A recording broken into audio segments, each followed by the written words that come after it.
Soulbusters. Ito ay isang South Korean television series na ipinalabas ngayong September 2024.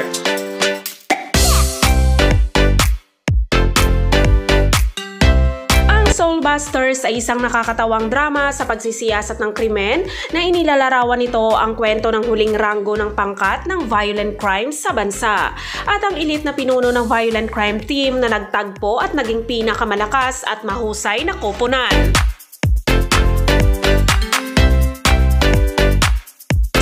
Kim Dong-wook ay gumanap bilang Dong Bang Yoo-bin. Siya ay ang bagong pinuno ng Violent Crime Team 2 sa Songwon Police Station na niraranggo sa pinakamababa sa bansa sa mga tuntunin ng pagganap ng pag-aresto. Siya ay isang elite police na may napakatalino na pag-iisip, kaakit-akit at matipunong lalaki.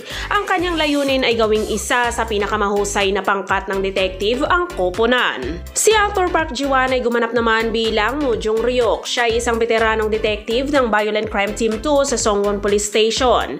Siya ay isang dating miyembro ng pambansang koponan ng boxing at isang matalas na detective na may hindi mailarawang nakamamatay na alindog sa kabila ng kanyang mukhang bandido. Si actor Seo Yun-woo naman ay gumanap bilang Jung Jung-won.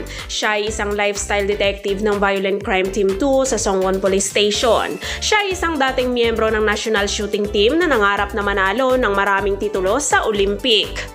Habang si actress Park Se-won ay gumanap bilang si Yoo Min-soo. Siya ay isang detective sa Violent Crime Team 2 sa Songwon Police Station. Sa kabila ng kanyang kaaya-ayang hitsura, siya ay madaling pakisamahan na may down-to-earth na personalidad. At sa kanyang walang pag-alinlangan na tapat sa pagsasalita at malakas na loob, siya ay halos numero 1 sa koponan. Samantala, si actor Lee Si-young-woo ay gumanap naman bilang Jang Tan-sik. Siya ang pinakabatang miyembro ng Violent Crime Team 2 sa Songwon Police Station. Siya ay isang kaibig-ibig na binata na puno ng mga pagkakamali.